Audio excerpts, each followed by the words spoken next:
Hello photographer, welcome back to my channel. It's Belinda and this is where we talk all about photography from inspiration to camera techniques to editing skills so that you could take better photos. If you have been with the channel for a while, you would have noticed that for the past few months I've been shooting on and off rolls of FP4 on my TLR, which is somewhere in there. As a starter, I've basically been exposing and also developing the film based on what is recommended as a standard. I was first calculating the exposure based on the 2016 rule as if the film was a 125 film, and then developing the film as if it's a 125 film, which is basically what it is. I'd like to point out that I really like how the photos look from that film, so much so that I actually bought, wait just a second, recently an entire batch of FP4. This is just like a part of the book, by the way, because I love it so much that I foresee myself making work consistently on this film. But that being said, having observed the results that I've got in the past few months at this point, I think that I would like to make some alterations as to how I work. One of those is to push the film. The first reason being the separation of values around the shadow areas isn't as great with the FP4. I have previously shot with the HP5. So confusing.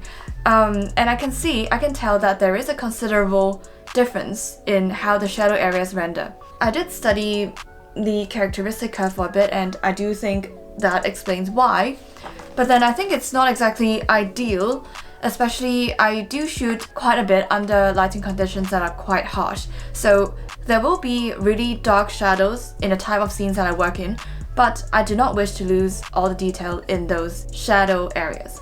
And so I know that if I were to use this film in the long run, I will need to find a way to kind of raise the shadow values a little bit and also the midtones. And secondly, now that I've subjected myself to the unpredictable British weather, I realized that I'm not always in a position to determine the kind of light that I get whenever I'm doing, say, an environmental portrait. So there has been quite a few instances where I thought that the sun was gonna be there, and so I positioned someone to just face the sun, but when I was about to click the shutter, the sun just disappeared. I mean, depending on how harsh the sun was, but then that could have been, say, at least a difference of a stop or two. There were also situations where I had to shoot backlit while not losing the detail in the highlights. Basically, I want to shoot on a slow film that gives me the grain structure that I like, but at the same time, also be capable of rendering a final scan or print that contains the details in the shadows, contains a decent separation of values. And also, I'll have to speak from a cost-saving perspective because I do not think that it's worthy to go for a faster film and purchase a faster film in bulk just to cover the imagined case of one or two exposures being kind of dark. Okay, so having addressed the why, let's move on to talk about the how.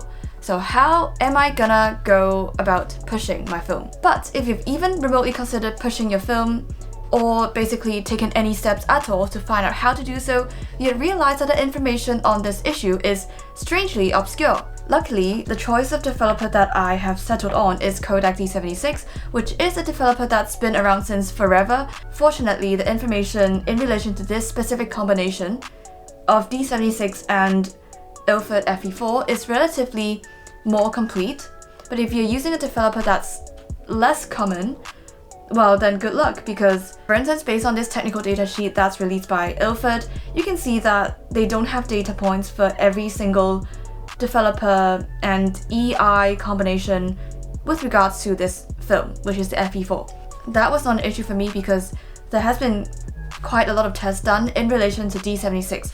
But if you ever want to push your film or pull your film, the first thing that you'll need to pay attention to is whether there is information at all in relation to that specific combination of film and developer that you're gonna use. We are looking at this column in relation to the D76. The next thing that we'll have to decide on is the dilution of developer that we are going for. Now, from what I understand it to be, if you are to push your film beyond standard developing times, then you are mostly recommended to go with the stock concentration, aka pouring D76 straight from the bottle, or using the 1:1 ratio, 1 part D76 and 1 part water. In this case, I chose to go with 1 +1. Now, I personally prefer going with development times that are more than 10 minutes because I feel that anything that's less than 10 minutes basically has a very narrow margin for error. I feel more comfortable with longer development times, but that could very well be just a subjective thought. I'm not sure about that. Let me know in the comments if you do know anything about this. So anyway, according to this table, if we are to develop the film as normal, it will be 11 minutes. But then if we are to push it to EI 200, that's not even one stop, but approaching one stop. We have to do it for 15 minutes. So I decided to go with what this document says. Ideally, what I really wanted to do was actually to push the film one full stop. So that will mean an EI of 250. But then since we don't have that data point here, and I honestly am not sure what I am supposed to do with that, so I decided that I might just well go with 200 and see what happens.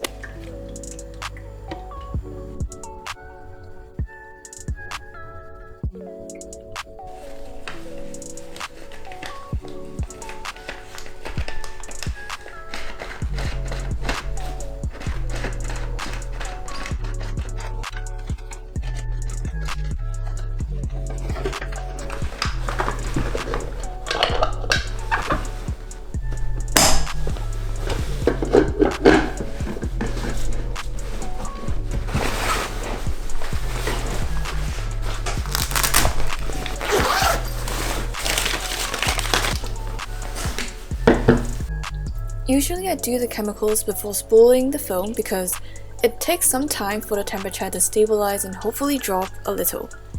The temperature in my house is usually around 20 degrees, and that's what I try to get my cams to. But on some days, this process takes painstakingly long. It basically didn't drop at all while I loaded the film, so I popped a few ice cubes in there to hopefully speed up the process.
This batch of photos made me quite very happy.